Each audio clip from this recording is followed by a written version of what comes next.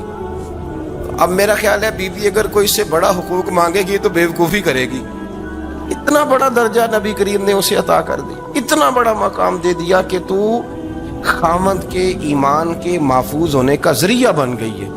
عورت کو جو حقوق رسول کریم صلی اللہ تعالی علیہ وسلم نے عطا فرمائے, نبی پاک نے جو حقوق دیے. دیکھیں نا, حضرت عبداللہ ابن عمر رضی اللہ تعالیٰ عنہ کی اہلیہ بیمار تھی, تو جلدی جلدی سے وہ آئے. تو جب بہت جلدی ہو, سفر بڑا شدید تھا, تو آپ نے جلدی سے نماز ادا کی, جلدی سے چلے. آپ کے خادم کہنے لگے حضور خیریت ہے؟ فرمایا میری بیوی بیمار ہے.